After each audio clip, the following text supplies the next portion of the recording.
밝은 미소로 인사하겠습니다. 첫 번째 인사말은 만나서 반갑습니다. 인사하겠습니다. 만나서 반갑습니다. 한 번 더 인사하실 때 주 안에서 건강하세요. 인사하겠습니다. 주 안에서 건강하십시오. 오늘은 8월 마지막 주일입니다. 무더웠던 여름이와 헤어져야 되고 새 친구 가을이를 맞이할 준비를 해야 할 8월 마지막 주일입니다. 이번 여름을 돌아보면 남부지방은 비가 많이 오지 않았지만 중부지방의 경우 115년 만에 기록적인 폭우가 내리기도 하였습니다. 기상재난 상황과 같습니다. 비로 인한 갑작스러운 침수로 말미암아 서울에 있는 관악구 반지하에 살던 발달 장애인 가족이 죽는 가슴 아픈 일이 벌어지기도 하였습니다. 영화 기생충에서도 반지하에 살던 배우 송강호와 최우식 아들 부자가 수해를 당합니다. 반지하의 집에 물이 찼습니다. 이재민 대피소에 부자가 머물게 되는 장면이 나옵니다. 그때 아들이 아버지에게 묻습니다. 아버지, 집이 다 물에 잠겼는데 앞으로 계획이 무엇입니까? 계획에 대해서 아들이 아버지에게 질문을 합니다. 그때 아버지가 답을 하죠. 아들아, 가장 완벽한 계획이 뭔지 아니? 그것은 무계획이란다. 계획이 없으면 계획을 달성했느니 안 했느니 스트레스 받을 필요도 없고 계획에 없는 돌발적인 사태가 생길 이유도 없단다. 가장 완벽한 계획은 무계획이라고 말하기도 하였습니다. 오늘 성경 본문 야고보서 4장에 보시면 허탄한 사람의 계획에 대하여 경고를 하고 있습니다. 본문 15절 말씀 보시면 들으라 너희 중에 말하기를 오늘이나 내일이나 우리가 어떤 도시에 가서 거기서 1년을 머물며 장사하며 이익을 보리라 하는 자들아 라고 기록되어 있습니다. 2000년 전 어떤 사람이 교회의 성도들에게 이렇게 이야기를 하였습니다. 나에게 좋은 사회 아이템이 있다. 그리고 지금 뜨고 있는 도시가 있다. 그 도시에 가서 이 아이템으로 장사를 하면, 비즈니스를 하면 엄청난 이익을 보게 될 것이다. 대박을 터뜨리게 될 것이다. 라고 성도들에게 이야기를 하였습니다. 울산이 그러하였습니다. 제가 8년 전 울산에 왔을 때 그때 새 가족으로 등록하신 분이 이렇게 말하였습니다. 전국에서 돈이 가장 많은 도시를 찾다가 울산으로 오게 되었습니다. 울산에서 원룸 건물을 구입했다라고 이야기를 하였습니다. 가장 돈이 많던 울산이 지금은 경제의 활력을 많이 잃어버린 것 같습니다. 2000년 전에도 어떤 사람은 어떤 뜨는 도시에 가서 1년 동안 이 아이템으로 사업을 하면 틀림없이 대박을 칠 것이라고 이야기를 하였습니다. 엄청난 수익이다. 틀림없다.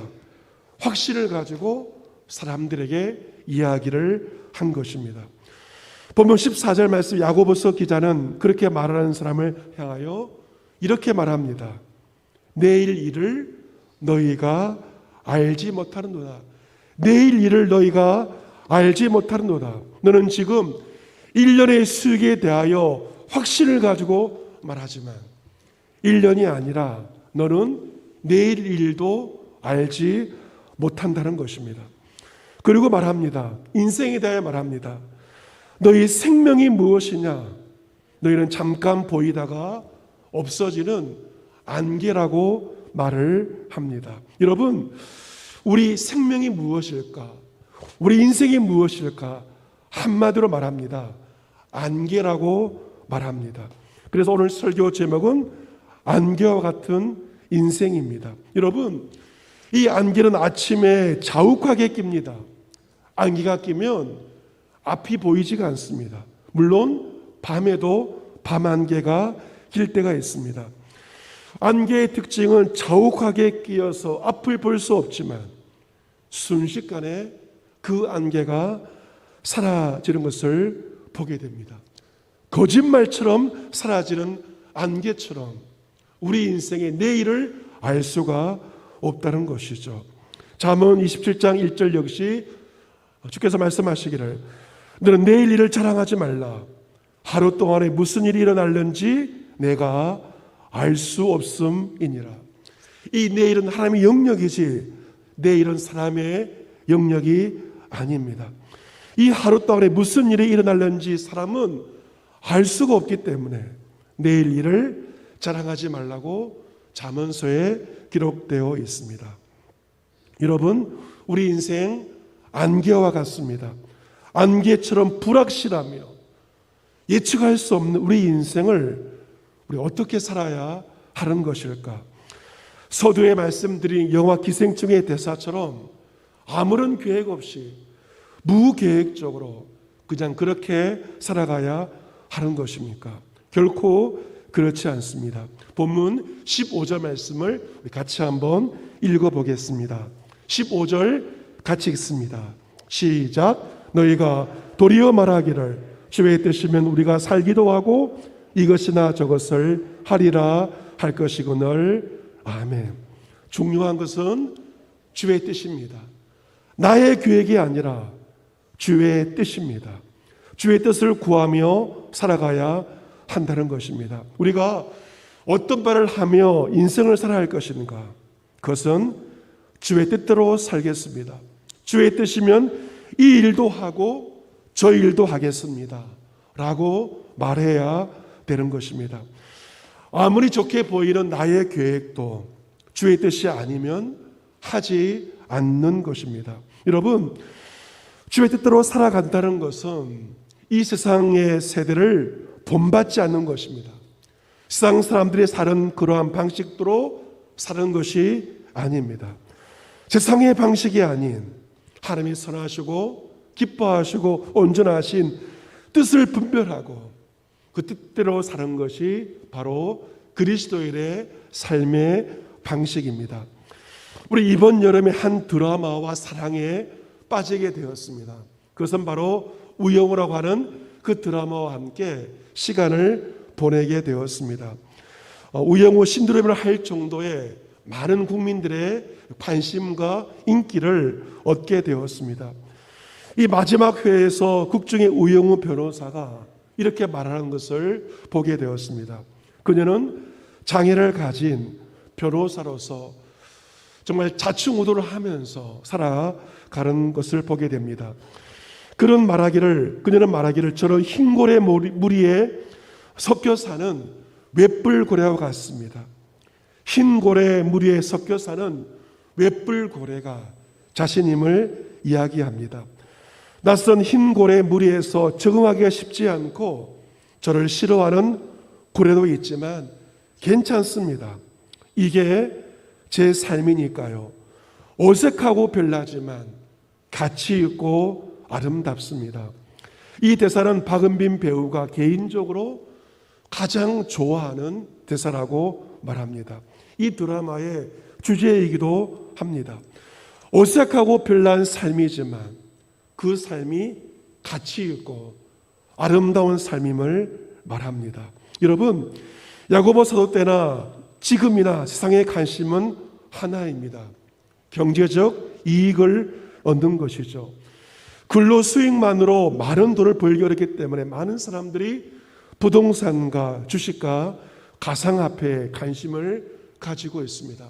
젊은 청년들이 가상화폐에 투자했다가 큰 손실을 봤다는 이야기를 듣게 됩니다. 하지만 그리스도인들은 세상 사람들의 사는 방식으로 세상을 살지 않습니다. 마치 흰고래 무리에 섞여 사는 웹불고래와 같이 우리는 세상을 사는 자들입니다. 이 세대를 본받지 않습니다. 경제적 이익보다는 주님의 뜻을 분별하며 그 뜻대로 우리는 세상을 살아갑니다. 따라서 그리스도인들이 세상을 사는 모습이 어색해 보입니다. 별나게 보이기도 합니다. 하지만 주의 뜻을 구하고 그 뜻대로 사는 것이 가장 가치 있고 아름답게 인생을 사는 것입니다. 세상에 많은 사람들은 여러 가지를 자랑합니다. 좋은 집을 자랑합니다. 돈 자랑을 합니다. 좋은 차를 자랑하기도 합니다. 이번 중부지방 수해 때 많은 좋은 차가 침수가 되기도 하였습니다. 우리는 그러한 세상 사람들을 부러워하기도 하고 내가 가진 것들이 그것에 대해서 자랑하기도 합니다. 하지만 보면 16절 야고보서 기자가 이렇게 말하고 있습니다. 이제도 너희가 허탈한 자랑을 하니 그러한 자랑은 다 악한 것이라고 말씀하고 있습니다. 세상의 것을 자랑하는 것, 이 세계의 자랑이 다 허탈한 것에 불과하다는 것입니다. 그 자랑을 악한 것이라고까지 말하고 있습니다. 그렇다면 그리스도인들이 어떻게 살아야 할 것인가? 세상 사람들은 자랑하며 살지만 우리는 주의 뜻대로 사는 자들입니다. 그렇다면 주의 뜻대로 산다는 것은 어떤 것일까요? 본문 17절 말씀을 우리 같이 한번 읽어보도록 하겠습니다. 17절 같이 읽겠습니다. 시작. 그러므로 사람이 선을 행할 줄 알고도 행하지 아니하면 죄니라. 아멘. 그리스도인들이 해야 할 것은 허탈한 세상의 자랑이 아닙니다. 그리스도인들이 해야 할 것은 주의 뜻대로 사는 것인데 그것은 바로 선을 행하며 사는 것이 주의 뜻대로 사는 것입니다. 여러분, 선을 행할 줄 알면서도 행하지 않는다면 그것이 죄라고 말씀하고 있습니다. 누가복음 12장에서도 주님께서 말씀하셨습니다. 주의 뜻을 알고도 알지 못하고 맞을 일을 행한 종은 적게 많지만 주인의 뜻을 알면서도 뜻대로 행하지 아니한 종은 많이 맞을 것이라고 주님께서 경고하셨습니다. 주의 뜻을 알면서도 그 뜻을 행하지 않는 종이 주인에게 가중처벌을 받게 된다는 것입니다. 우리는 신앙생활을 해오면서 주의 뜻이 무엇인지, 무엇이 선인 줄 모르지 않습니다. 이미 다 알고 있어요. 몰라서 행하지 않는 것이 아닙니다. 알면서도 우리는 행하지 않습니다. 하지만 성경은 선을 행할 줄 알면서도 행하지 않는다면 그것이 죄라고 경고하고 있습니다. 이제 가을이 가까이 왔습니다. 마음을 추스려야 할 때입니다. 여러분이 행해야 할 것을 알고 있으면서도 하지 않는 것들이 있다면 그것이 기도입니까? 그것이 봉사입니까? 그것이 섬김이라면 그 모든 것들을 우리는 다시 행하여야 할 것입니다. 주님께 매를 맞기 전에 우리는 마땅히 행하여야 할 것을 우리는 행하여야 할 것입니다. 여러분, 우리가 이처럼 선을 행하는데 가장 큰 장애물이 있습니다. 난관이 있습니다. 그것이 무엇일까요? 바로 낙심입니다. 갈라디아서 6장 9절을 보시면 우리가 선을 행하되 낙심하지 말지니 포기하지 아니하면 때가 이름에 거두리라 라고 말씀을 하고 있습니다. 여러분, 우리가 선을 행하다가 겪는 가장 큰 어려움은 바로 낙심입니다. 낙심. 믿지 않는 사람은 말할 것도 없고 믿는 사람들도 다들 세상을 살면서 경제적 이익을 위해서 살아가고 있지 않습니까? 그런데 그러한 세상 가운데서 내가 말씀대로 주의 뜻대로 선을 행하며 살아가는 것이 마치 바보처럼 보이기도 합니다. 세상에 물정을 모르는 자처럼 보입니다. 나만 뒤처져 있고 경제적으로 손해를 보는 것처럼 보일 때가 있습니다. 그럴 때 우리는 낙심하고 그럴 때 우리는 선을 포기하게 되는 것입니다. 여러분이 지금까지 살아오면서 올해 지난 8개월을 살아오면서 선을 행하다가 낙심되어 있지는 않습니까? 포기하라고 하지는 않습니까? 여러분, 낙심하지 마시기를 바랍니다. 포기하지 마십시오. 때가 이르면 반드시 열매를 거두게 됩니다. 무엇을 거두는 것일까? 세상에 썩어질 것을 거두는 것이 아니라 마침내 영생을 거두게 될 것입니다. 그러면 우리는 기회가 있는 대로 모든 사람에게 선한 일을, 착한 일을 하여야 합니다. 여러분, 모든 착한 일도 다 기회가 있습니다.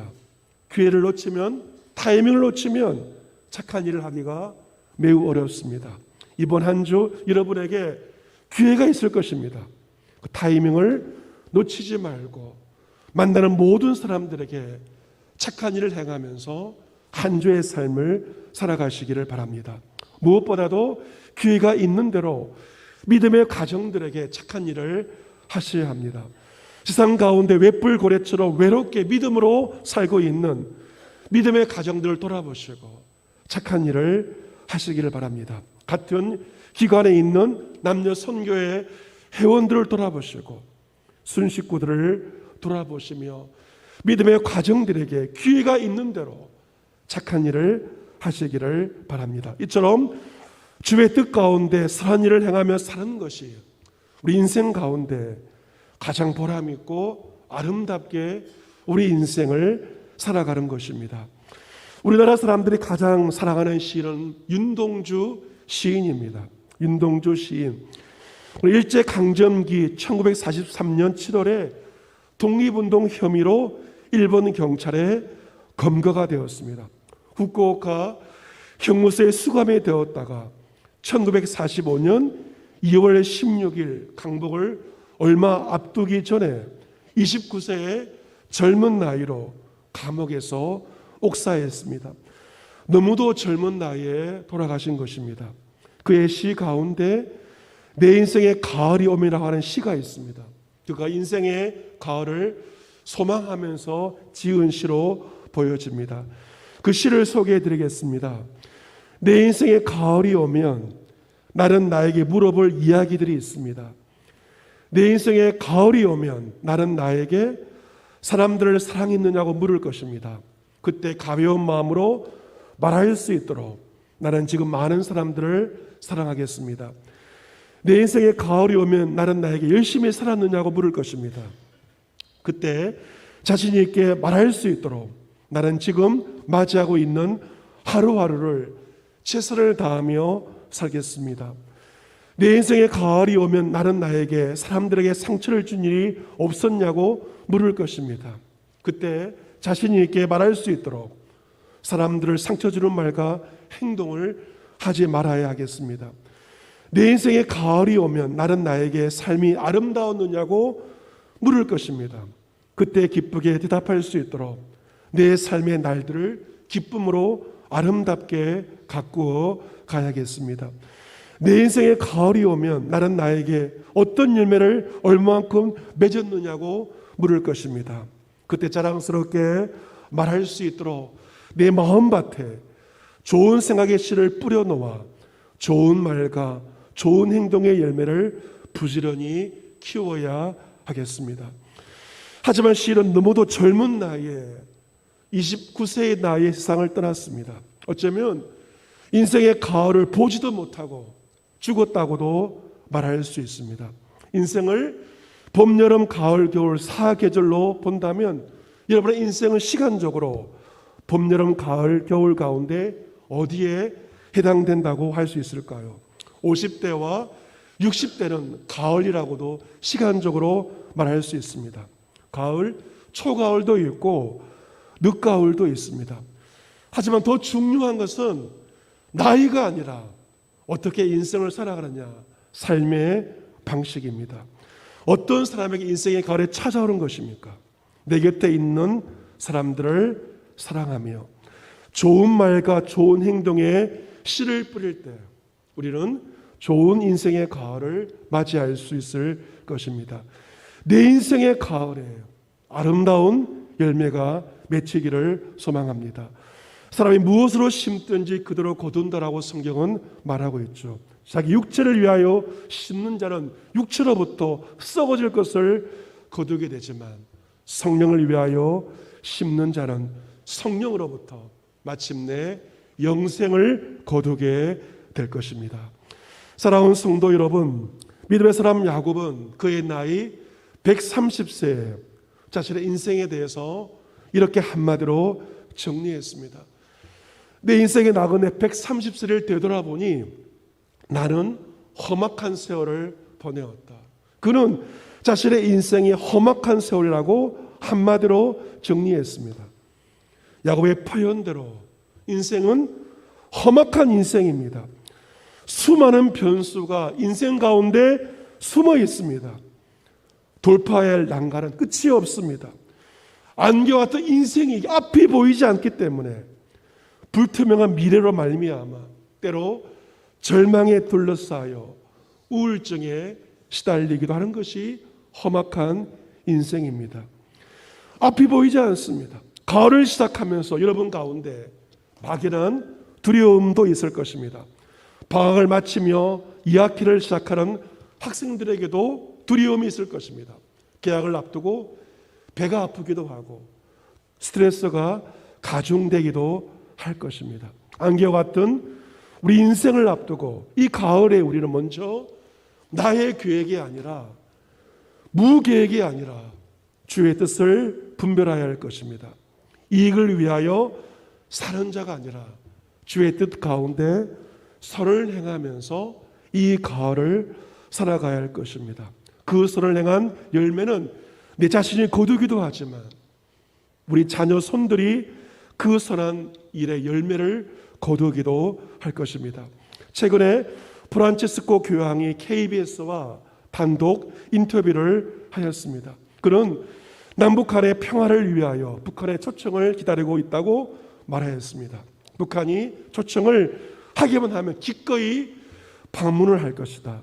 북한도 우리의 형제라고 그렇게 말하였습니다. 그런 인터뷰 말미에 이런 말을 전하고 인터뷰를 마감하였습니다. 선을 행하는 일에 지치지 마시기를 부탁드립니다. 지치지 마십시오. 삶은 아름다운 것입니다. 그런데 삶은 경계선 없는 넓은 마음으로 삶을 살아갈 때 아름다운 것입니다. 여러분, 이 일에 삶을 거십시오. 그런 이렇게 당부를 하였습니다. 여러분, 주의 뜻대로 살아가고 있습니다. 선을 행하는 일에 지칠 때가 있지만 지치지 마십시오.